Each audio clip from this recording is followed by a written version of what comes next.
Pela graça, bondade, misericórdia de Deus, estamos aqui mais uma vez, agora para o sexto módulo. Olha, caminhando já praticamente para o fim do nosso estudo, da nossa jornada teológica. E como foi bom até aqui, não é verdade? Olha, já passamos 5 módulos. Até aqui nós estudamos todo o Antigo Testamento. Os 39 livros do Antigo Testamento foram, de uma certa forma, visto aqui, claro, panoramicamente, mas nós agora já temos, você que está aí comigo, você já tem o estudo do Antigo Testamento, desde o Gênesis até o último profeta, o Malaquias, 39 livros, e ainda na aula passada fizemos um pequeno comentário aí sobre o período interbíblico, né, que é o período que temos de 400 anos, onde não houve profecia entre Malaquias e o profeta João Batista, que é aquele precursor de Jesus Cristo, que inclusive era primo de Jesus Cristo, ele que vem agora nessa missão profética já, ali narrado pelos evangelhos, no Novo Testamento, anunciando já a chegada de Jesus. Ele inclusive batiza Jesus, claro, reconhecendo que não era digno nem de desatar a sandália dos pés de Cristo. Mas entre Malaquias, o último profeta, e João Batista, que também é um profeta já dentro do Novo Testamento, nós temos aí aproximadamente 400 anos de silêncio. 400 anos onde não houve profecia, chamado período interbíblico ou período intertestamentário. E nós falamos algumas coisas que aconteceram, talvez hoje eu ainda puxo alguns fatos daí. Bom, nós estamos aí com o nosso quadro, e eu queria que o Digão já colocasse ele grande aí na tela, só para a gente fazer aqui uma introdução. É como se fosse nossa estante, e nossa estante tem prateleiras. Isso aí são os livros da Bíblia. O livro da Bíblia é uma biblioteca. Nós vimos isso já lá no primeiro módulo. Você já tem esse quadro aí, você que é aluno, você já tem esse quadro em PDF. Então é como se fosse uma estante dividida em prateleiras. A primeira prateleira foi ali dos livros do Pentateuco, dos livros da lei, 5 primeiros livros da Bíblia. Depois nós temos aí, na cor aí avermelhado, os livros históricos. Em seguida, dos livros históricos, nós temos aí os livros poéticos. Depois dos poéticos vem os profetas maiores e os profetas menores. Obras maiores, profetas maiores. Obras menores, profetas menores. Aí compõe os 39 livros. É o corpo, um lado da nossa estante, né, dividido em prateleiras. Agora, o outro lado da estante é o Novo Testamento, que começa aí com os evangelhos. São 4, Mateus, Marcos, Lucas e João. Depois nós temos o livro de Atos, um livro histórico. Em seguida, aí de cinza, as epístolas paulinas, que Paulo escreveu, doutrinando a igreja, trazendo a clareza sobre esse tempo do Novo Testamento, tempo agora não mais da lei, mas da graça, tendo a lei apenas como como uma referência, como aquilo que ficou apontando, inclusive, né, o apontamento para o Novo Testamento. E depois das epístolas paulinas, nós temos aí as epístolas gerais, que são escritas pelo menos por 5 autores diferentes, para igrejas diferentes. E depois, por último, nós temos o Apocalipse de João. Voltando aqui para mim, eu quero, antes de começar essa aula, que agora nós estamos entrando exatamente no Novo Testamento, estamos entrando também dentro da nossa perspectiva das dispensações. Agora nós entramos na dispensação da graça, e é exatamente a 6ª dispensação. Não é uma coincidência, não. A gente trabalha nesse propósito mesmo. É o 6º módulo e é a 6ª dispensação, que é a dispensação da graça. E também, dentro deste propósito, hoje nós estamos vivendo, terminando aí, vamos dizer, o 6º milênio de história bíblica. Nós temos 2.000 anos de história antes de Cristo, história bíblica antes de Cristo, 2.000 anos depois de Cristo. Nós estamos completando aí 6.000 anos de história bíblica, e isso é a forma que Deus tirou para desenhar. É lógico que tempos aqui, nós sempre falamos que são muito relativos, nós não podemos fechar as questões com esses calendários, porque são diversos, mas em tese, assim, para a gente entender aquilo que foi transcodificado para nós, num desenho, nós temos 6.000 anos de história, estamos no final desses 6.000 anos, para começar o 7º milênio e também começar a 7ª dispensação, que será a dispensação do milênio de Cristo, e nós vamos estudar no sétimo módulo isso aí. Então, o sexto e o sétimo módulo coincidem com a sexta e sétima dispensação. Pois bem, hoje é sexto módulo, sexta dispensação, dispensação da graça, agora Novo Testamento, tendo já estudado todo o Antigo Testamento. Antes, porém, vamos fazer uma oração. Você que já chegou, que está aqui ao vivo, você que está assistindo por gravado, todos vocês são muito bem-vindos. Você que está vindo ao vivo, olha, glória a Deus, porque são muitos que participam ao vivo e tem sido uma grande bênção. Deixa aí já o seu comentário, o seu glória a Deus, o seu aleluia aí no chat. Vai, se você não se inscreveu ainda, não é um seguidor do nosso canal, passa a seguir, porque isso dá engajamento, isso é bom. Se quiser também transmitir essa aula para outros, pode fazer. E, inclusive, indicar para fazer os outros módulos anteriores. Ainda dá tempo, viu? Ainda dá tempo de você recomendar isso aí para algumas pessoas. Vamos orar? Senhor, eu quero te agradecer pela oportunidade de estar aqui já agora, estudando o sexto módulo. Também, ó Pai, dentro da nossa perspectiva das dispensações, a sexta dispensação, que é a dispensação da graça, tendo já estudado o Antigo Testamento e as outras dispensações, agora nós vamos conhecer um pouco mais daquilo que o Senhor reservou nesse tempo da nova aliança, desse tempo do Novo Testamento. Muito obrigado a Deus porque o Senhor nos permite chegar até aqui e chegar até aqui com muita vitória. Eu sei que tem muitas pessoas aí que têm se esforçado, têm tirado o tempo, às vezes, até do lazer, do descanso, para estar estudando a Tua Palavra. Renova e compense estas pessoas, ó Pai, abrindo-lhes o entendimento, abrindo-lhes, ó Pai, a oportunidade de conhecer o Senhor ainda mais e de forma extraordinária. Meu Deus, que esta graça, que este tempo seja revelado a nós, para que nós possamos viver a plenitude deste tempo, a plenitude desta graça, que é o favor que nós não merecemos. Que assim seja, Deus. Fortalece aquele que está um tanto quanto fraco na caminhada, fragilizado por alguma dificuldade. Fortalece ele, levanta e dá a ele condições, ó Pai, de continuar para a glória do Teu nome. Amém. Aleluia. Nós já estamos colocando aí para você o meu telefone, o meu WhatsApp, na verdade. Não me ligue, porque às vezes eu não tenho condições de te atender, mas manda a mensagem, aguarde que eu vou te responder. Respondo a todos. Não tem problema, eu gosto de conversar com os alunos. Graças a Deus, nós temos aí mais de 1000 alunos espalhados, ativos, e sempre que alguém me procura, eu estou pronto para atender, porque eu faço questão de ser o seu tutor, de estar com você. Não tem problema, às vezes não consigo atender imediatamente, mas logo eu retorno. Para que você vai falar comigo no WhatsApp? Você vai falar comigo, às vezes, para tirar uma dúvida, às vezes para pedir uma dúvida ou teológica, ou bíblica, ou uma dúvida do próprio procedimento da nossa teologia, da nossa maratona que estamos fazendo aqui, né, dessa jornada teológica, ou talvez porque você quer estudar teologia naquele curso que é o curso de formação teológica, que vai durar 2 anos. Nesses 2 anos, você pode fazer só o básico, que na verdade não é de básico, ele não tem praticamente nada, né? Nós chamamos, na verdade, o essencial da teologia, que é o primeiro ciclo, onde nós pegamos do Gênesis ao Apocalipse, todos esses livros aqui, estudamos livro por livro em 2 anos. Você pode fazer simultaneamente, além do primeiro ciclo, você já pode fazer, se quiser, também o segundo ciclo, que já além do texto bíblico. Agora nós entramos em doutrinas, entramos em matérias teóricas, e você já chega a fazer agora o médio, né, que é o segundo ciclo, que é o médio da teologia, e pode fazer simultâneo se quiser. Se estiver disposto a estudar, nós vamos te dar a oportunidade de você fazer o primeiro e o segundo ciclo simultaneamente. Ou se você quiser fazer até o terceiro ciclo, que já é o avançado, que é o bacharel livre, nós também teremos ele para te entregar, e pode fazer simultaneamente o primeiro ciclo, o segundo e o terceiro, e em 2 anos você está formado, bacharel em teologia, depois só faltando fazer seu mestrado e doutorado, né?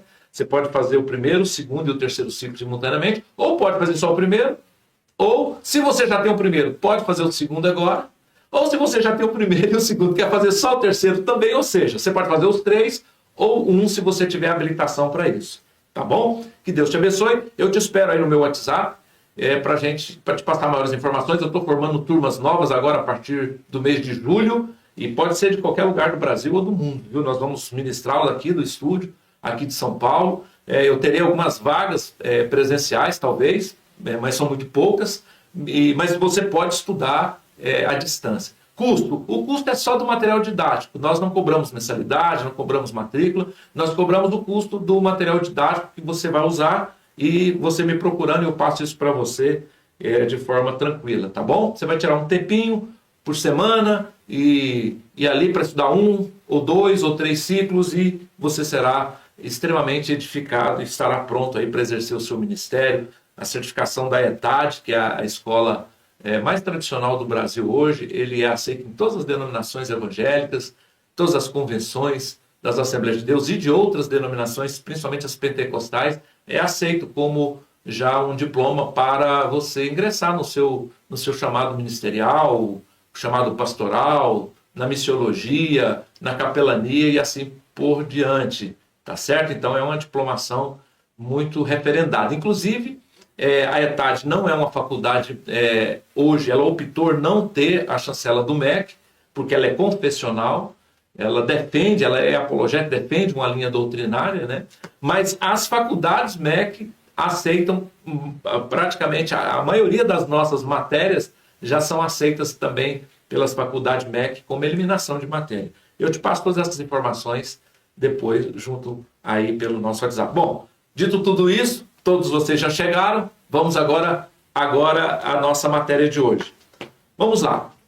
Entre o primeiro e o segundo testamento, ou entre o Antigo e o Novo Testamento, tem gente que fala Velho Testamento. Pode até ser, mas eu não gosto muito da palavra velho, porque velho fica parecendo que é aquela coisa assim que já, de uma certa forma, está assim um pouco vencido, né? Velho está vencido. Não, o Antigo Testamento, na verdade, ele não é velho e não está vencido. Nele está contido principalmente os princípios de Deus. Os princípios de Deus, veja bem, Deus não negocia os seus princípios. Vamos lá.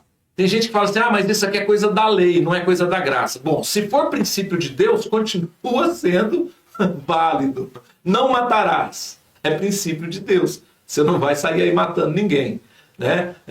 Por exemplo, a poligamia. Poligamia nunca foi vontade perfeita de Deus. Mas você fala, mas os patriarcas, nós já vimos aí nas aulas passadas, tiveram mais de um casamento, mais de uma mulher, etc. Chegou até a loucura de Salomão de ter quase, né, de ter 1000 mulheres. Enfim, claro que não foi 1000 mulheres na intimidade, a gente, lógico, vai entender isso, mas foram 1000 mulheres por conta de alianças que ele fez com outros reinos e etc. Bom, isso nunca foi a vontade perfeita de Deus. Isso foi costume humano. Começa lá no início, que nós estamos no módulo 1, lá no tempo da consciência, quando Caim mata Abel, e Caim foge depois de um certo tempo, funda a cidade, e aí no texto do Gênesis diz que lá começa assim, essa questão da poligamia também, além de outros fatores iníquos, começa também a poligamia, mas nunca foi uma vontade perfeita. É aquilo que o homem vai colocando e vai deixando. Então, princípio de Deus é monogamia, um casamento, um homem e uma mulher. Isso aí é um princípio. Então, está antes da lei. Outro princípio, a questão de dízimos. É tão discutida, dízimos não está no Antigo Testamento, dízimo não está sendo tratado no Novo Testamento, só é tratado no Antigo Testamento. Dízimo não é simplesmente uma questão de mandamento da lei. Não é coisa da lei. É errado você dizer assim, dízimo é coisa da lei e não é coisa da graça. Não, porque dízimo já existia antes da lei. Antes da lei já se entregava ofertas ao Senhor. Oferta, por exemplo, o problema da treta entre Caim e Abel foi exatamente por conta de oferta.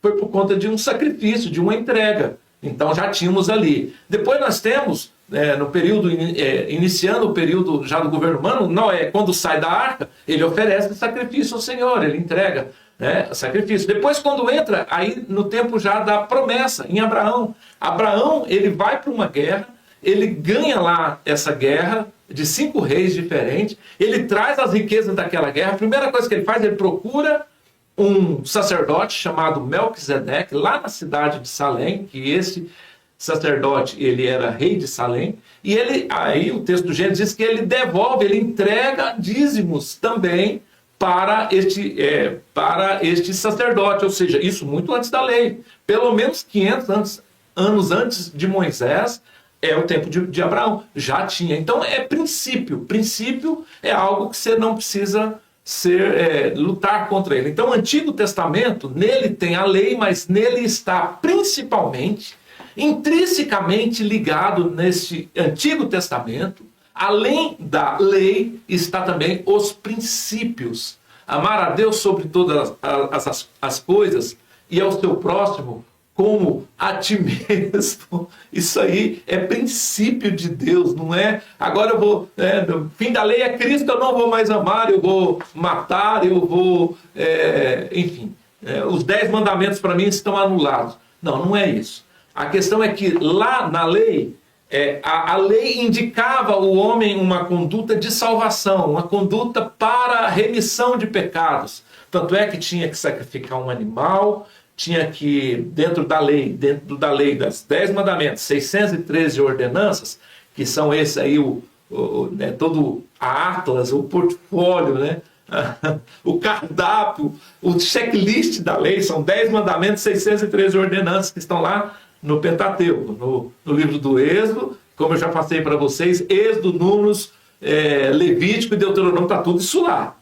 Então, assim como tem 10 mandamentos, 613 ordenanças, nessas 613 ordenanças tem ordenanças e regulamento para tudo, para a área civil, para a área familiar, para a área sanitária. Tinha toda uma regulação para todos os modos viventes do homem, né? Então, assim como tem toda essa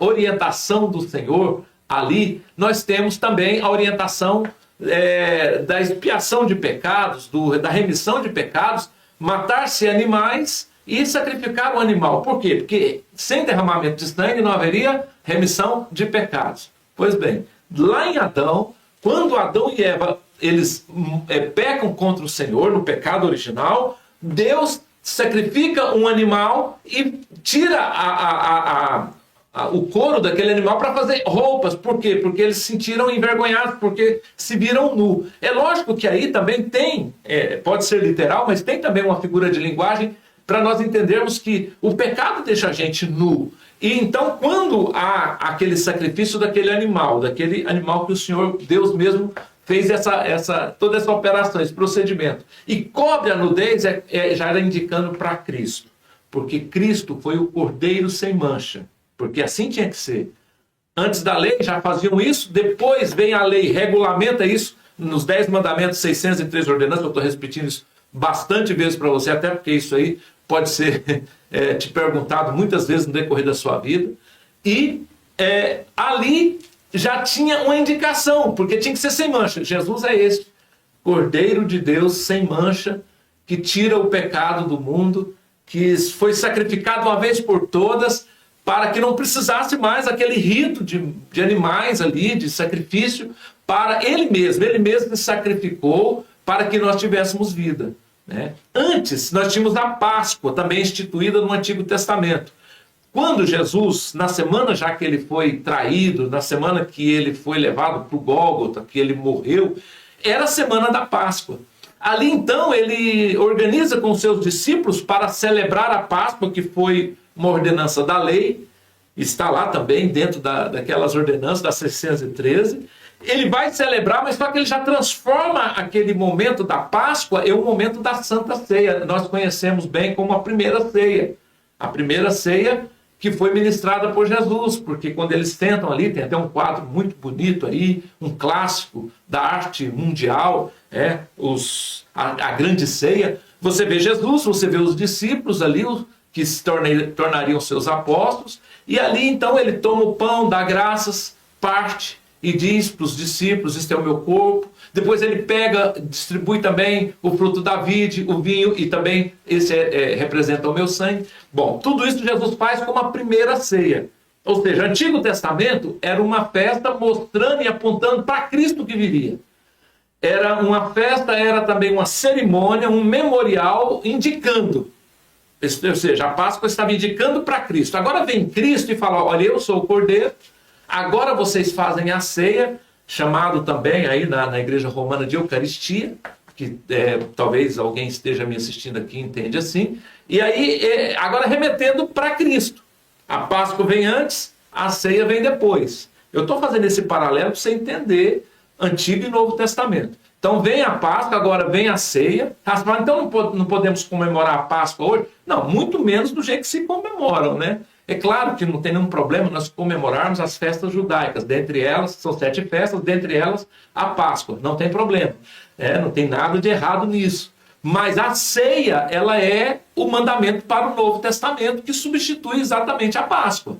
Né? Não é Páscoa de coelhinho, não é Páscoa de chocolate, né? É a morte e ressurreição de Cristo. Mas tudo bem, porque ele até morre e ressuscita exatamente na semana da Páscoa, ok? Mas a Santa Ceia vem e agora o próprio apóstolo Paulo, que nós estamos vendo aqui já no Novo Testamento, ele vai regular sobre isso, ele vai informar sobre a ceia, ele vai dar a recomendação e ele escreve na carta aos Coríntios, no capítulo 11, a partir do versículo 23, aquele tão célebre e tão clássico texto que nós lemos nas nossas igrejas cristãs, que eu recebi do Senhor, dizendo: Paulo, eu também vos ensino, que o Senhor Jesus, na noite em que foi traído, tomou o pão, ou seja, na noite da Páscoa, tomou o pão e, tendo dado graças, o partiu e disse: tomai e comei, este é meu corpo que é partido por vós. Da mesma forma, pegou também o cálice e deu graças. Esse cálice é o Novo Testamento no meu sangue. Fazer isso todas as vezes que beberdes em memória de mim.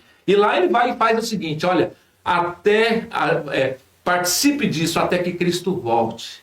Participe disso até que Cristo volte. Isso Paulo falando. Cristo, lá, ele faz, e depois que ele faz a ceia, e tendo cantado um hino, ele cantou um hino com aquele, olha que seria que hino que foi esse, daquele dia, daquela primeira ceia, né? Nós não sabemos, se soubéssemos seria um clássico dos clássicos, né? Tendo cantado o hino, ele partiu e foi começar ali o processo do Gólgota, né? Ele foi primeiro pro Getsemane, ali ele foi entregar, e foi ali que ele suou gotas de sangue, né? De tanta agonia, agonizando-se pelos pecados humanos e tudo. Ele até falou: Senhor, se possível, Deus, meu Pai, passa de mim este cálice, todavia faça-se a tua vontade.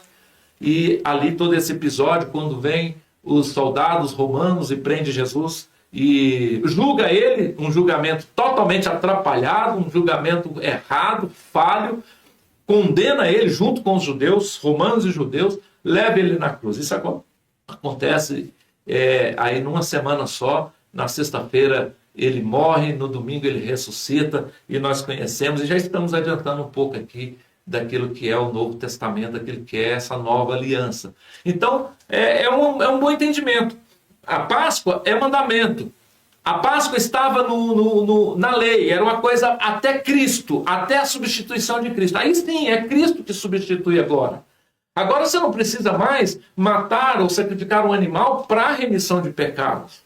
Você veja que tem muitas religiões no mundo que imita. Você vê que, olha, isso é muito sério. É uma reflexão.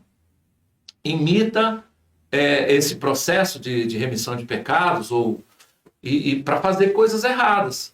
Muitas bruxarias, obras de macumbaria, obras de religiões, às vezes afros, às vezes outras também, que não tem nada a ver com afro.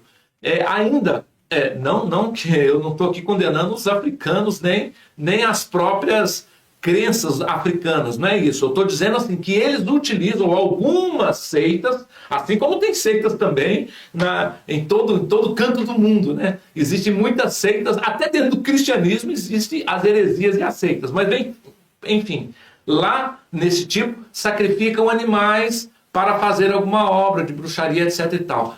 Chegando ao ponto de, em alguns casos, sacrifício de crianças. Olha só. E esse negócio de sacrifício de criança não é uma coisa nova, não. É uma coisa já que era praticada lá no Antigo Testamento também. Sacrificar animais e chegar a sacrificar pessoas em prol de um rito. Existe até um rito satânico que é automutilação e até o suicídio.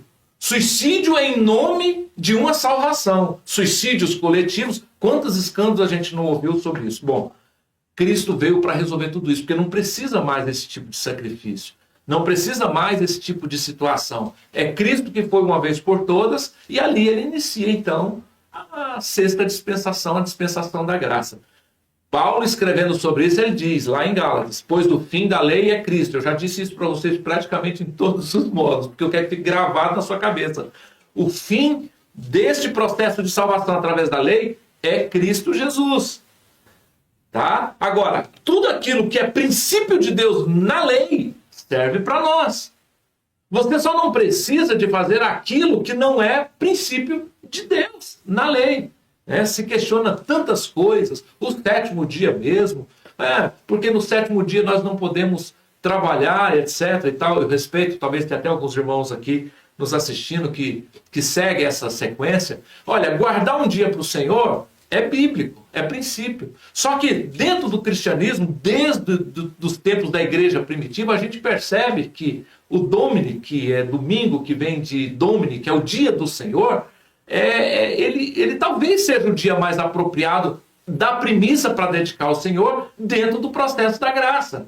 Agora, se você tira o sábado, agora não tem, está tudo bem, está tudo certo. É importante descansar um dia da semana, é importante entregar, é o princípio da entrega de um dia, é o princípio da entrega. Agora, dentro da Nova Aliança, do Novo Testamento, talvez teria que ser até mais, porque a graça ela é abundante. É a mesma questão dos dízimos e das ofertas. Tem que falar assim, mas não pode taxar no Novo Testamento. Se não for taxar, então não é 10%, é muito mais. Lá na igreja primitiva, eles vendiam tudo que tinham e entregavam aos pés dos apóstolos. Será que alguém está disposto a fazer isso hoje?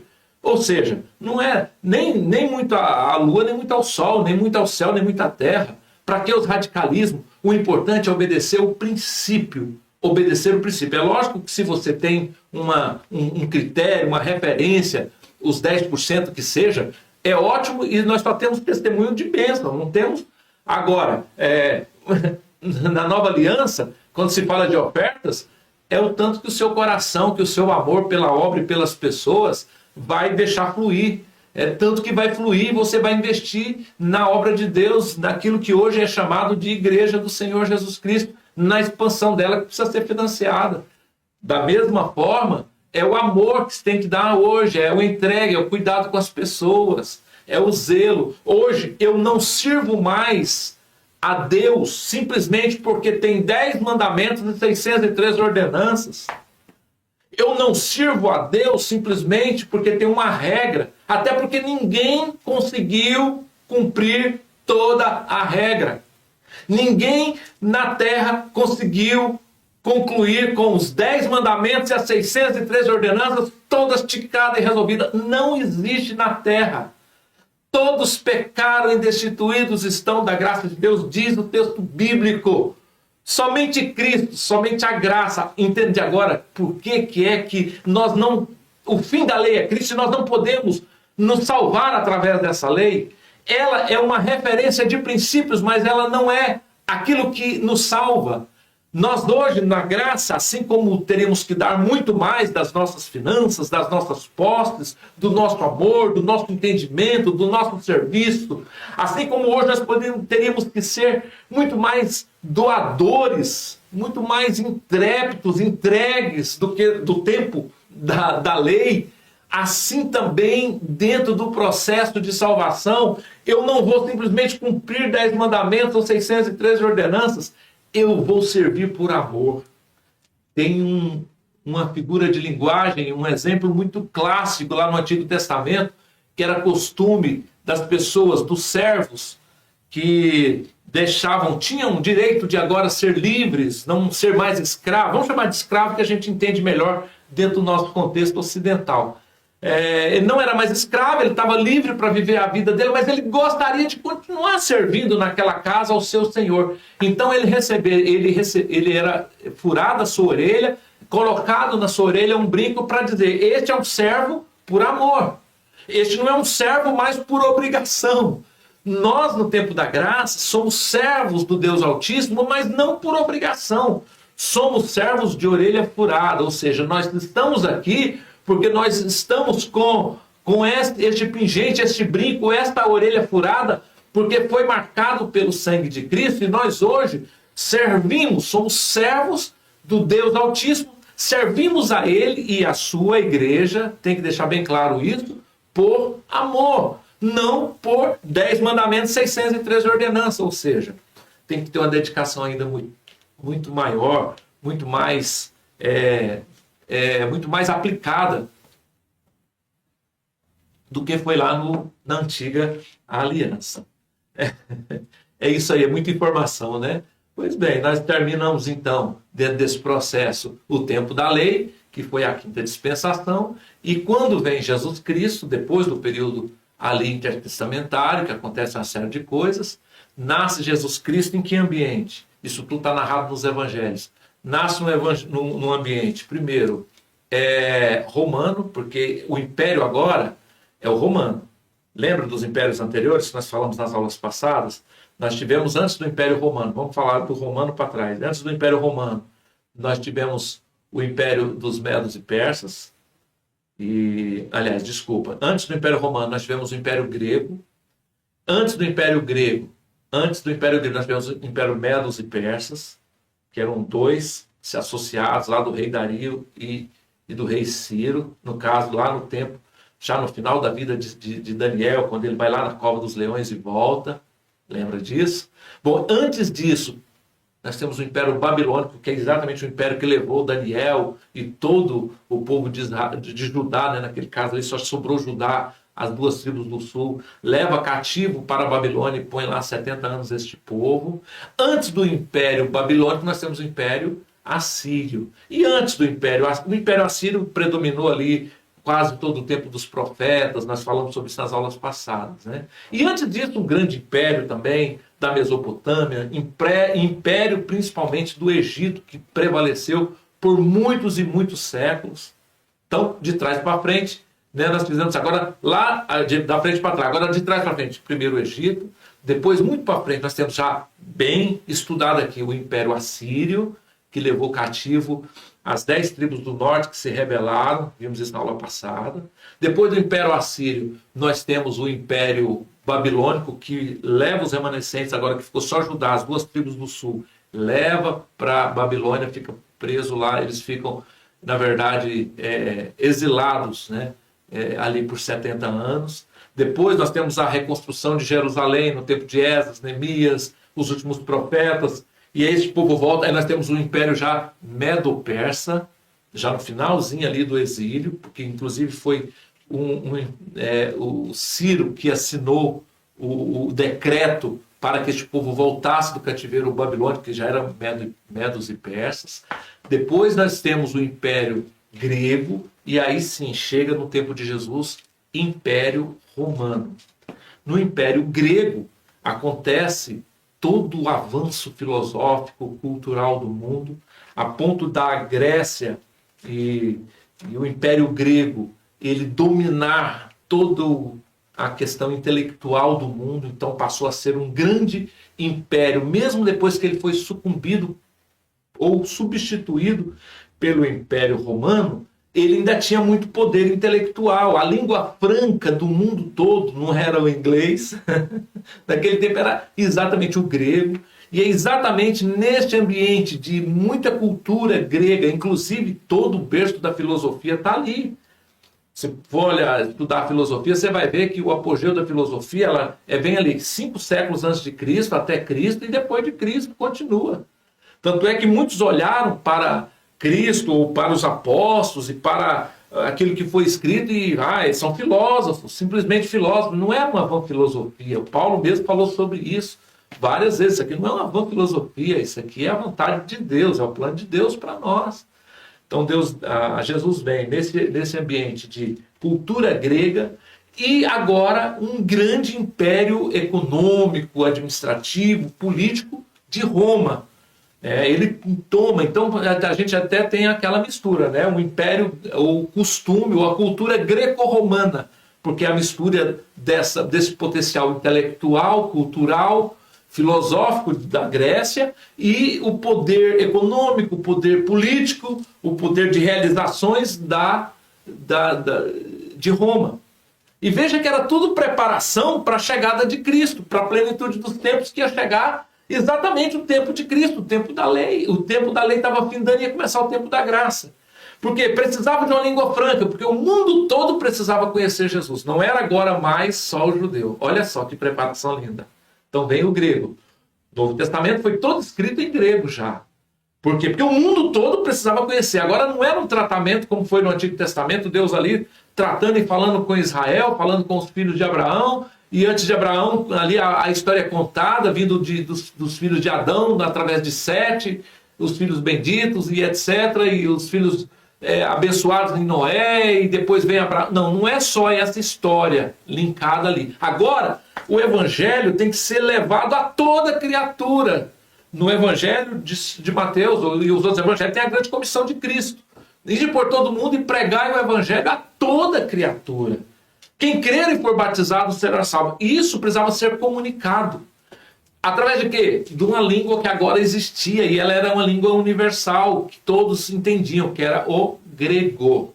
Assim como nós temos o inglês hoje, que é uma língua falada em todo o mundo, nós tínhamos o grego. Preparação para a chegada de Cristo, para que o evangelho fosse anunciado, para que esse povo hebreu, esse povo filho de Abraão, que Deus tratou, chamado povo de Deus, fosse apenas uma referência, inclusive de admoestação de Deus, uma referência, a história deste povo fosse contada agora também em grego, porque antes de Cristo nascer, uns 2, 3 séculos antes, nós tivemos todo o Antigo Testamento traduzido para o grego, numa versão chamada Septuaginta, que nós é muito conhecida, falada, a história sabe dela, conta ela, e nessa tradução do hebraico e aramaico Antigo Testamento para o grego, a história do povo de Israel, tudo isso nós estudamos até 5 módulos atrás, os livros históricos, os livros, a lei, os livros, o Pentateuco, né? Os livros históricos, os livros poéticos, os livros proféticos, tudo isso foi traduzido para a Septuaginta, que era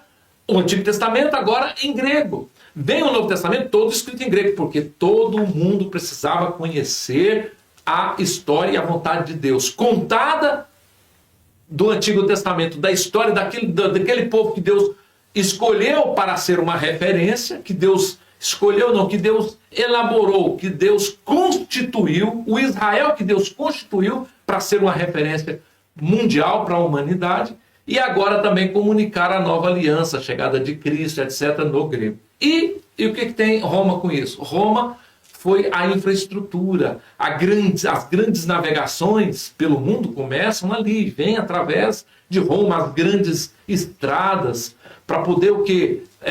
Que esse evangelho fosse anunciado e que fosse... Tanto é que nós vamos ver aí no Novo Testamento as viagens missionárias de Paulo, que se converte dentro do cristianismo e se tornou o grande apóstolo para aqueles que não eram judeus, chamados gentios.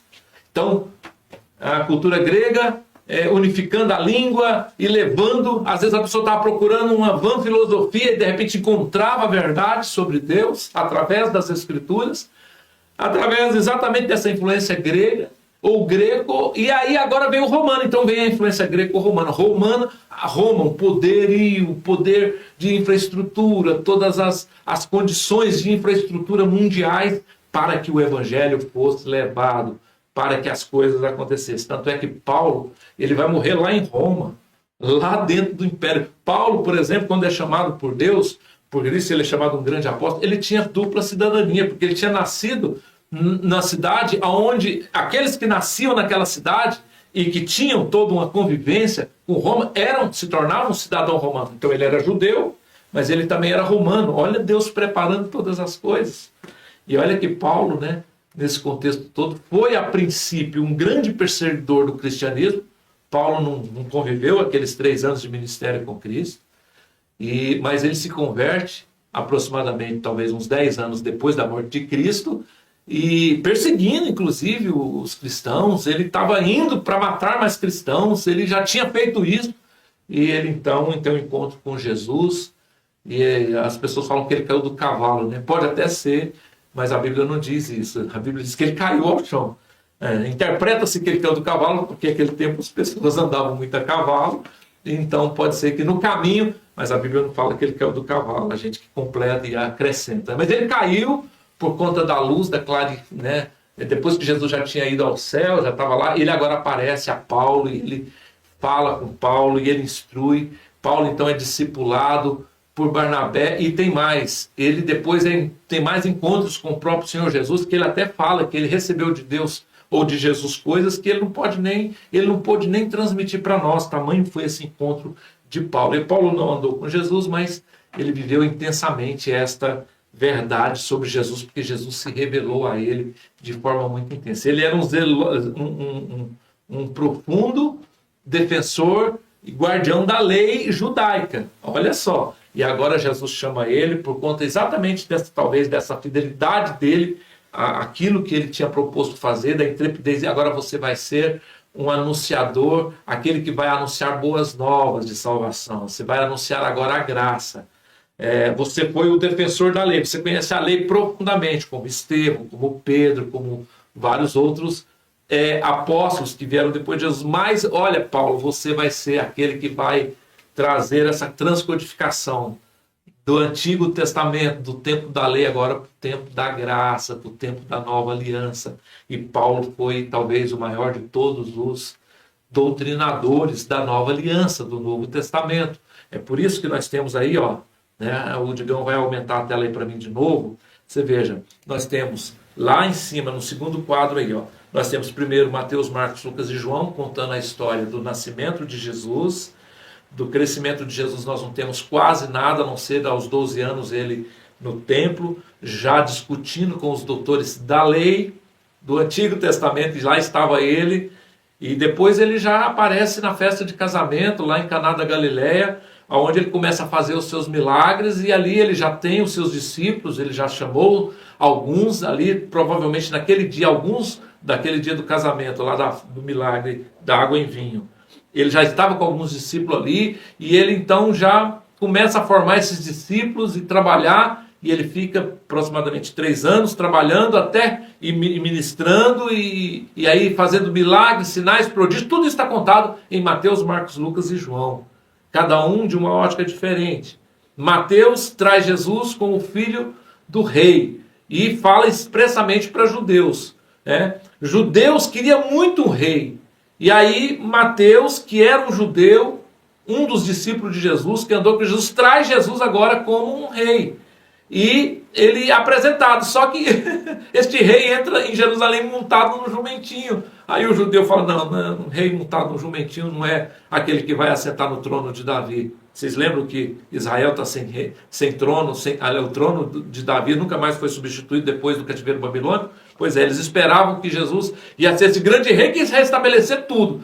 E montando no jumentinho não ia acontecer, e muito pelo contrário, juntou todo mundo lá, ainda matou ele, acabou matando o rei dos judeus, né? Teve até lá na coroa dele essa descrição, rei dos judeus, está morto, não tem nada aqui, né? Esse aí não é rei, mas é porque Jesus não veio para ser rei humano, Jesus veio para ser rei nos corações, antecipando já o sétimo tempo, a sétima dispensação, onde sim, ele será rei dos reis e senhor dos senhores. Bom, Marcos apresenta Jesus como filho, Marcos apresenta Jesus como servo. Por que servo? Porque ele falava e escrevendo exatamente para os romanos, principalmente para romanos. E tudo que romano queria saber e entender era sobre subserviência. E Jesus foi um servo. Depois vem Lucas e apresenta Jesus como filho do homem. Lucas, ele escreve essa carta principalmente para gregos, que eram exatamente os filósofos, aqueles que eram dotados de muito poder na filosofia, poder intelectual, conhecimento, e ele escreve mostrando, Jesus é filho de homem.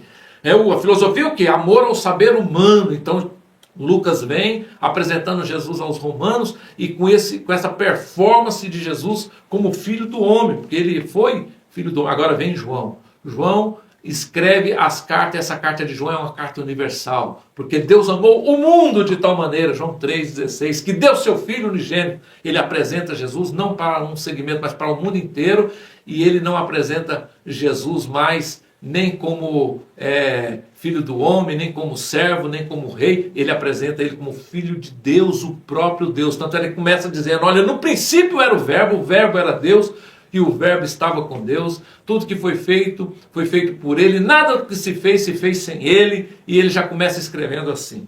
Olha, os evangelhos são maravilhosos, né? E aí está, então, os 4 evangelhos. Você pode parar essa semana para ler esses evangelhos. Bom, Jesus vai e ele fala para os discípulos: fiquem em Jerusalém até que sejam revestidos de poder. E ali eles ficaram orando, provavelmente ainda uns 10 ou mais dias de oração, até que veio o dia do Pentecoste, a festa que vem 50 dias depois da Páscoa, ou seja, da morte de Jesus até o dia da descida do Espírito Santo, que foi a festa de Pentecoste, 50 dias. Aí Jesus, aí vem o Espírito Santo e começa-se o livro de Atos contando essa história, e a partir dali começa a igreja. Então, Atos dos Apóstolos poderia ser também Atos do Espírito Santo, que é o derramamento do Espírito Santo, cumprindo a profeta de Joel, que disse Deus que nos últimos dias derramaria sobre toda a carne, do Espírito sobre toda a carne. Aconteceu naquele dia, porque o próprio Pedro falou: olha, está acontecendo hoje aqui, neste evento, o que Joel profetizou, agora sim, um derramamento do Espírito sobre toda a carne. Então, a abundante graça do Senhor, a abundante porção do Espírito Santo é derramada no dia de Pentecoste. O livro de Atos conta tudo isso, o início da igreja, né, todos os mártires ali trabalhando, a conversão de Paulo, de Saulo que se transforma em Paulo, e depois que Paulo está ali, conta toda a história dele. Atos é um livro que começa a ser escrito e parece que ele não tem fim. O capítulo 28 é como aquela série que a gente assiste aí nos streams, que você parece que quer assistir a próxima, porque não teve fim. É o livro de Atos. Por que o livro de Atos não teve fim? Porque nós continuamos escrevendo o livro de Atos até hoje. Nós estamos escrevendo o livro de Atos até hoje. Atos também, não só dos apóstolos, não só do Espírito Santo, mas Atos da igreja do Senhor. Depois vem as epístolas de Paulo, porque Paulo começa a escrever primeiro aos Romanos, depois aos Coríntios, aos Gálatas, aos Efésios, aos Filipenses, aos Colossenses, depois aos Tessalonicenses. Depois ele escreve 2 cartas ao pastor e seu discípulo Timóteo. Depois também outra carta pastoral a Tito e também a Filemon. Essas cartas aí são cartas de Paulo. E por último, as cartas gerais, que estão aí, ó. Hebreus, nós não sabemos quem foi o autor da carta aos Hebreus, mas depois nós temos a carta de Tiago. Esse Tiago aí, que era irmão de Jesus e que agora é um apóstolo, não é daqueles dos discípulos lá, mas ele agora é um apóstolo. Depois nós temos a primeira e segunda carta que Pedro escreveu. Depois nós temos 3 cartas que João escreveu. O evangelista João escreve o evangelho, escreve 3 cartas, e depois ele ainda recebe de Deus o Apocalipse. E antes, entre as cartas de João e o Apocalipse, tem a carta de Judas. Judas também, que não é aquele que traiu Jesus, porque aquele morreu, né? Se suicidou. Esse é um outro Judas, também irmão de Jesus. Você veja que Jesus teve irmãos terrenos, né? Depois do nascimento dele, Maria pôde sim continuar concebendo, e também a tradição diz que José era um homem já bem mais velho que Maria, e pode ser também que ele tinha filhos já quando ele conheceu Maria. Então Jesus tinha irmãos, sim. E então termina com o Apocalipse de João. Voltando aqui para mim, eu estou fazendo esse panorama aí algumas vezes para você entender o que é essa nova aliança, como que começa tudo isso. Como é um panorama bíblico, eu tenho que te dar o contexto histórico aí do que está acontecendo com cada livro, com cada situação. É lógico que dentro da idade, e nesse curso que nós vamos fazer aí de 2 anos, por exemplo, este livro aqui é Evangelhos. Evangelhos, ó, tá vendo? Dá para você ler aí? Dá, né? Pois é, Evangelhos. Esse aqui é um livro que nós estudamos durante 10 lições, somente os 4 evangelhos. Como este aqui, nós temos um outro manual que vai estudar sobre o livro de Atos.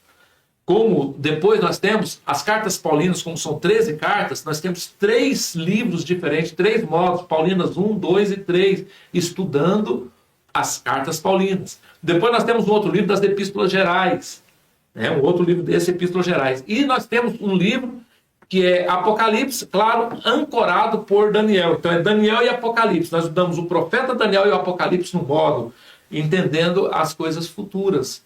Inclusive, no próximo módulo, você não pode perder a aula do próximo módulo, nós vamos exatamente pegar o que foi profetizado no Antigo Testamento, no Novo Testamento, que nós estamos esperando por acontecer. Profetizado no Antigo e no Novo Testamento, e também pelo Apocalipse. Então, o Antigo Testamento atesta o Apocalipse. O Antigo Testamento, principalmente os profetas, indicam o Apocalipse. Quando o Apocalipse é revelado a João, é um cumprimento, é uma junção. Um está complementando o outro, principalmente a questão de Daniel, porque Daniel traz até datas E nós vamos ver lá as 70 semanas de Daniel, indicando que antes de vir a sétima dispensação, provavelmente, antes, nesse período, provavelmente não, com certeza nós teremos um evento chamado Volta de Cristo em período tribulacional. Isso está profetizado ali nos profetas maiores e menores. Inclusive Daniel deixa isso com datas. 69 semanas que Daniel profetizou já aconteceu. Nós estamos esperando a de número 70, que é um período tribulacional de 7 anos, que é o intervalo entre a 69 e a de número 70. Nós estamos, é o tempo da graça. Na próxima aula, é só um preview que eu estou trazendo aqui para você. Então, nós vamos estudar tudo isso aí, ó, que está nesse quadro, durante esses 2 anos, pormenorizado, tá certo? Bom, dentro deste conceito todo, eu vou até aqui, mudar aqui para a nossa outra tela, exatamente para poder trazer para você assim, a gente rever aqui rapidamente o que foi a nossa, até aqui, né? E para a gente concluir essa aula, que eu acho que foi de grande valia, né? Que foi, não, que está sendo. Segura aí que ainda tem mais 10 minutinhos. Então nós tivemos aí, enche a tela para mim, Diego. Nós temos aí todo o plano de Deus para a humanidade, que foi aí desde a inocência, consciência, governo humano, promessa, lei, graça, né? E, por último, o milênio. Nós passamos aí pela inocência, que foi da eternidade, antes de tudo, até a queda de Adão, incluindo aí a semana da criação, tempo da inocência. Depois nós tivemos aí o tempo da consciência, que foi exatamente do pecado de Adão, quando ele começa agora tudo de novo com os seus filhos. E aí nós fomos até o dilúvio. Olha, você já está craque, não está? Oh, quantas vezes você já viu isso aqui? Agora, você talvez nunca tinha visto isso, né? Depois de tantos anos de fé, isso tão organizado, né? Então, nós começamos ali em Adão, fomos até Noé, durou isso aí mais ou menos 1650 anos. Depois do dilúvio, tudo começa novamente no governo humano. Começa Noé sem Cã e Jafé, Noé e os seus 3 filhos. Vai até a chamada de Abraão. Em Abraão, nós temos o tempo da promessa. E esse tempo da promessa é com os patriarcas Abraão, Isaac e Jacó. De Jacó nasce a nação de Israel, os 12 filhos de Jacó, as 12 tribos. Isso tudo contado aí pelo nosso mestre, o nosso profeta Moisés, no livro do Gênesis. No livro do Gênesis. Até aqui foi tudo livro do Gênesis. Depois nós chegamos no tempo da lei, que foi a partir do livro do Êxodo, né? O Êxodo até o Malaquias nós estudamos o livro da lei, os 65, ou melhor, os 38, né? Foi um livro, que é o Gênesis, estudando até a promessa, e depois nós estudamos aí o restante do Antigo Testamento, os 38, dentro do tempo da lei, do Êxodo até o Malaquias, ou seja, de Moisés, passando aí pelo depois o substituto dele, o Josué, alcançando a terra prometida, depois o tempo dos juízes, depois o tempo dos reis, cativeiro babilônico, período interbíblico até chegar em Jesus Cristo, e hoje estamos aqui no tempo da graça. Tempo da graça, que está aí, ó. Eu fiz questão de colocar nessa arte para você alguns fatos. Primeiro, Jesus Cristo nasce, começa a igreja primitiva, ali no dia de Pentecostes, e isso aí tudo vai durar mais ou menos, todo esse início, dura aí uns 100 anos, entre o nascimento de Jesus e até o Apocalipse de João ser escrito, que foi escrito 96 depois de Cristo, então dura aproximadamente 96, 100 anos a escrituração do Novo Testamento. Os livros, 27 livros do Novo Testamento foram escritos neste período aí. Neste período aí acontece aquela tragédia, aquela trágica destruição de Jerusalém outra vez. Agora é uma destruição de Jerusalém pelos romanos. Deu a louca lá, né? Deu uma loucura lá em Nero, depois o seu sucessor, e eles destruíram Jerusalém conforme já estava até predito por Jesus Cristo. Jesus Cristo um dia ele diz, olha, vai ficar pedra sobre pedra.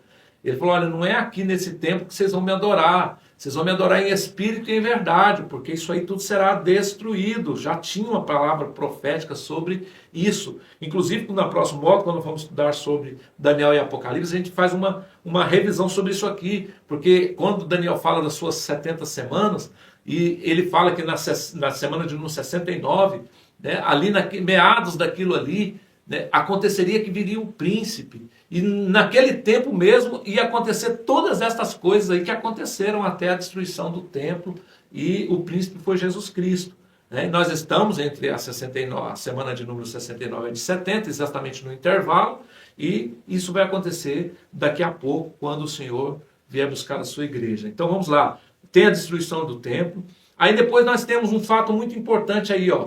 O cânon bíblico, que é o resumo oficial, aquilo que é atestado das Escrituras, que foi realmente inspiração de Deus, ele acontece 397 depois de Cristo. Esse cânon bíblico final. É bem verdade que desde o primeiro século, que aí já é o quarto, quinto século, né? Mas desde o primeiro século já se sabia quais eram as literaturas aprovadas. Ó, para você ter uma noção, só evangelhos, diz a tradição, que foram escritos mais de 200. Somente 4 evangelhos foram atestados como realmente legitimamente, divinamente inspirados. Os livros, o livro de Atos entra, né, que com muita grandeza aí, escrito por Lucas, que foi o próprio evangelista Lucas, que escreveu o livro de Atos, ele entra aí. E as cartas paulinas, as veridicamente atestadas, entram. As epístolas gerais tinham mais, porém, que entraram, que foram devidamente atestadas, foram as epístolas gerais que nós temos hoje no nosso cânon bíblico. E o Apocalipse, claro, sem dúvida nenhuma, nunca foi dúvida o Apocalipse de João. E claro, o Antigo Testamento aqui também foi avalizado, ou seja, ele já era canonizado.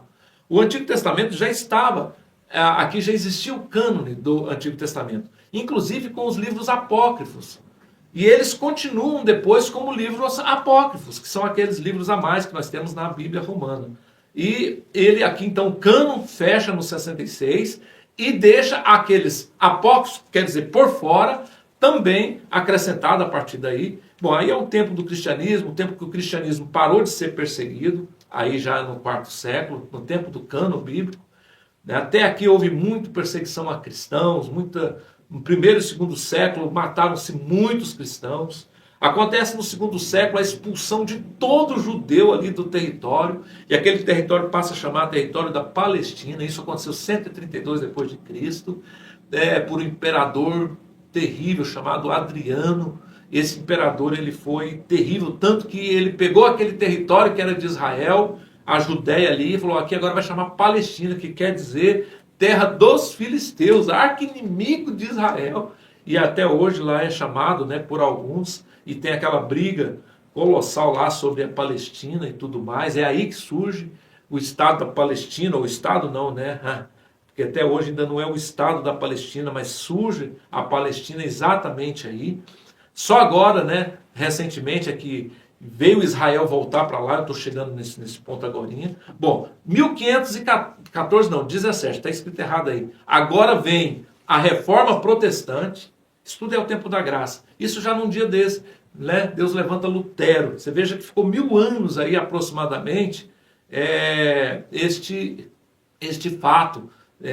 A igreja se misturou com o governo e com poderes e desviou da vontade de Deus, chamado 1000 anos das trevas, porque ficou uma igreja fria, uma igreja que inclusive foi profetizada lá no Apocalipse, quando o Senhor Jesus dá as 7 cartas a João. Ele fala sobre todos esses tempos aí, e a gente encontra esses tempos ali narrado naquela revelação sobre as 7 igrejas da Ásia. Eram igrejas daquele tempo, sim, mas também eram transliterados para tempos futuros. E aí ficou desde o século V aí até o século XVI densas trevas. Existia cristãos autênticos, sim, mas muitos foram mortos.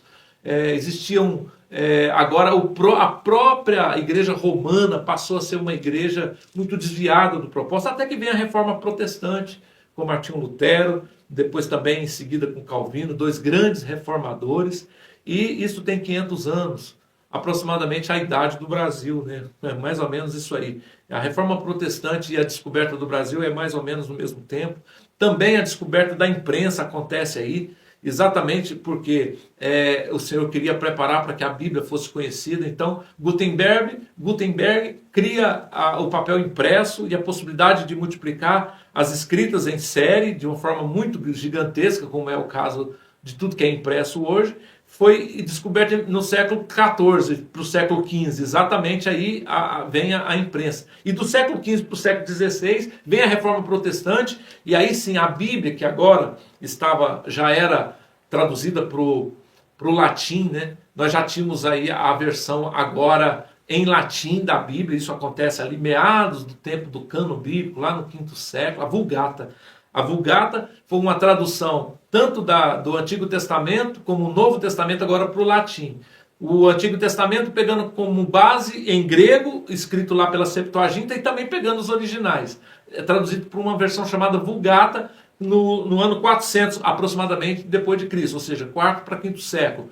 Bom, aí agora vem a Reforma Protestante, e depois da Reforma Protestante, aí nós temos tradução do latim para todos os idiomas. Inclusive, a Ferreira de Almeida, que é a que nós mais usamos, foi do século XVI para o século XVII, 1600 aproximadamente. Eu estou arredondando as datas. Nós temos a King James, que é aquela Bíblia do Rei Tiago, também traduzida para o inglês, para o português, para o inglês, para o alemão. Tem tantas traduções.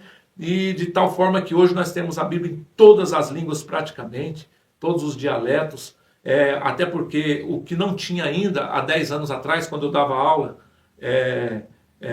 traz aqui para mim que eu quero fazer essa reflexão.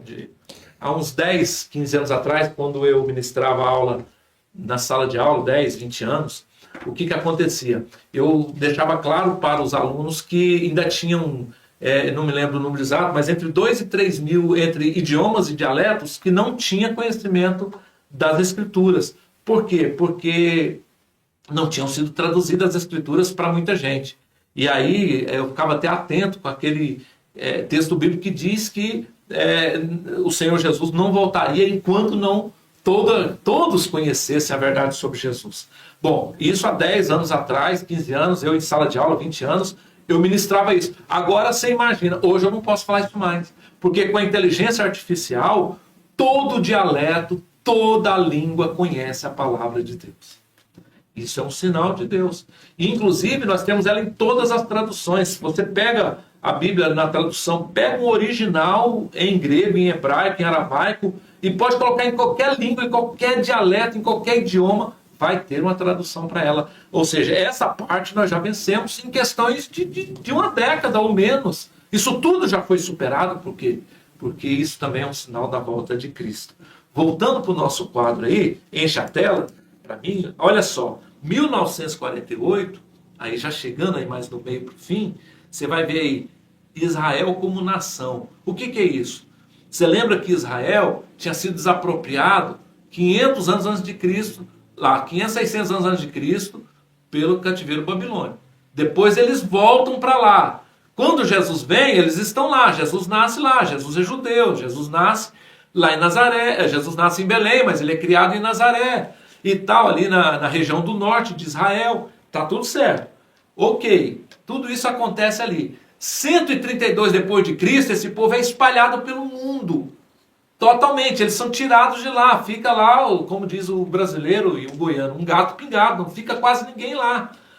Eles são espalhados pelo mundo, mas esse povo mesmo espalhado pelo mundo, eles prosperam, eles são grandes, até que em 1948, a Organização das Nações Unidas, que tinha outra denominação, mas é a mesma de hoje, a ONU, ela resolve instituir o Estado de Israel novamente. Claro que aí tem toda uma história que precede isso, de quase 100 anos, todos os movimentos para que isso acontecesse, inclusive a Primeira e a Segunda Guerra Mundial, e aí teve também o Holocausto, que foi um estupim para que isso acontecesse, promovido ali por Hitler, e deixou o mundo todo enfermo, preocupado com a nação de Israel. Aí em 1948, a ONU traz de volta e constitui, e dá o direito de Israel a ser nação novamente, e inclusive tem um brasileiro, Oswaldo Aranha, que presidiu aquela assembleia, e ele foi o voto Minerva, porque houve empate. 50% da ONU não queria que Israel tornasse uma nação soberana, e 50% sim, dos votos. Então Oswaldo Aranha foi o nosso brasileiro que presidiu aquela assembleia, e ele deu o voto de Minerva a favor. Então o Brasil tem uma participação fundamental nisso. A partir dali agora ele tem o direito de ser novamente. Aquele território é deles. E eles estão voltando. E em poucos anos, ó, de 1948 até agora, 70 anos, eles, aproximadamente, eles ainda estão lá brigando por aquele território, tem parte que não é deles. Aí tem essa luta sobre aqueles povos chamados palestinos que surge aí neste período para cá, lutando pelo espaço deles, sem entrar no mérito da questão. Aquele terreno, aquele território é do povo de Israel, está dado para eles pelo próprio Deus através da promessa a Abraão. Mas tem os filhos de Ismael. Abraão teve Ismael e teve Isaac, não é isso? Pois é, exatamente. Os filhos de Ismael às vezes também brigando por aquilo ali. Bom, não é tema para nós discutirmos aqui. Você vai fazer o curso comigo de 2 anos, lá a gente discute isso com mais clareza e mais profundidade. Mas essa é a briga. Por quê? Porque Israel tem o direito de estar lá, definido já pelas Nações Unidas, e não está completamente pleno. Você lembra que Deus falou para Abraão lá no texto do Gênesis, que era a medida era do rio Nilo até o rio Eufrates e tal. Aquela medida lá nunca foi alcançada, muito menos agora. Agora está muito menor ainda. Tem a Cisjordânia que está ali do lado, que também não é o território de Israel, e assim por diante. Bom, o que acontece? 1948 ela é constituída. E tem um texto bíblico exatamente lá em Mateus que fala exatamente isso, que ao brotar da figueira, que é exatamente quando Israel retoma, estaria próximo o fim de todas as coisas. É muita coincidência? Não, não é muita coincidência. É provisão, é plano de Deus, tudo foi planejado. Por isso que eu falo, nós estamos terminando historicamente, pelo menos o que Deus desenhou e permitiu para nós, 6 milênios. Constantemente nós estamos vendo a figueira brotar, que é a restauração de Israel. É por isso que nós, dentro do processo de dispensações, nós entendemos que Deus trata com Israel separadamente do que ele trata com a igreja. Porque Israel, povo judeu que se converteu e virou igreja, tudo bem. Mas aquele que que ele não aceitou Jesus, que é uma grande maioria nesse tempo todo, não aceita Jesus, eles continuam na lei, continuam dizendo que Jesus não é o Salvador. Esses aí Deus está tratando com eles. E a grande tribulação é para tratar com eles. Olha esse quadro aí. Vai vir o arrebatamento da igreja, isso nós vamos estudar no próximo módulo. Virá o arrebatamento da igreja, em nuvens, no abrir e fechar de olhos. Aqueles que morreram em Cristo ressuscitarão primeiro, os que estiverem vivos encontrarão com o Senhor nos ares. É a volta de Cristo que acontece ali, primeiro o arrebatamento da igreja. A igreja é livrada, é tirada desse processo. Começa-se a grande tribulação, que é um tratamento de Deus com Israel, onde vai vir o anticristo, vai vir a besta, vai vir todo um processo. Quando o mundo todo estiver contra Israel, nós vamos ver isso na próxima aula, vem Jesus Cristo, sim, já com a igreja que está em nuvens com ele, numa festa chamada Bodas do Cordeiro. Pisa em Jerusalém, não mais montado num jumentinho, mas agora num cavalo branco, e na sua destra está escrito Rei dos Reis e Senhor. Ali ele estabelece o seu reino milenial, o sétimo, a sétima dispensação, milênio, 1000 anos de paz, amarra Satanás, todas as forças do mal, e ali começa-se um processo de paz no mundo, de descanso, de desfrute, assim como foi o sétimo dia, o dia ali no processo da criação e do descanso do Senhor. Voltando aqui para mim, depois nós temos aí a eternidade, e assim como foi no início, será também no final. E agora a diferença é que no início nós não estávamos, e no fim nós estaremos eternamente com Cristo e eternamente com o Senhor. Bom, o tempo da graça é isso daí. Essa é a dispensação da graça. Pormenorizado, nós vamos estudar isso nos próximos dias. Eu sei que você vai ser meu aluno, nós vamos estudar juntos a palavra de Deus. Você vai me chamando aí no WhatsApp, eu estou fazendo já uma lista de muitos alunos do Brasil todo que vai estar comigo a partir de julho, e nós vamos estudar de forma muito profunda tudo isso daí. Glória a Deus pela sua vida, e no próximo módulo nós vamos encerrar a nossa jornada. Claro que não vamos encerrar os estudos, que nós vamos continuar, mas nós vamos continuar juntos. Vocês que estão todos aí no grupo, que são quase 400 pessoas que estão participando, mais outros que virão no decorrer do tempo, você que ainda não fez sua prova, pode fazer. Eu estou liberando as provas todos os sábados. A prova do 6º módulo será liberada, se você está assistindo ao vivo, será liberada no próximo sábado. Você está assistindo gravado, provavelmente, às vezes até a prova já está disponível para você. Faça, porque é com essa provinha feita de cada módulo que nós vamos te dar um certificado de 40 horas de aula, que vai ser muito útil para o seu chamado ministerial, para ordenações, que você possa pleitear aí na sua igreja local, e também para a sua vida acadêmica, quem sabe até para uma suplementação aí na academia, onde você estuda, na faculdade, pode ser que seja aceito como um acréscimo de matérias ou aquelas matérias adicionais que são exigidas. Que Deus te abençoe. Estamos juntos, hein? Falamos aí durante a semana, continuamos aí com as aulas de bolso e será uma grande bênção e vamos encerrar de forma gloriosa esse estudo no próximo módulo. Deus te abençoe.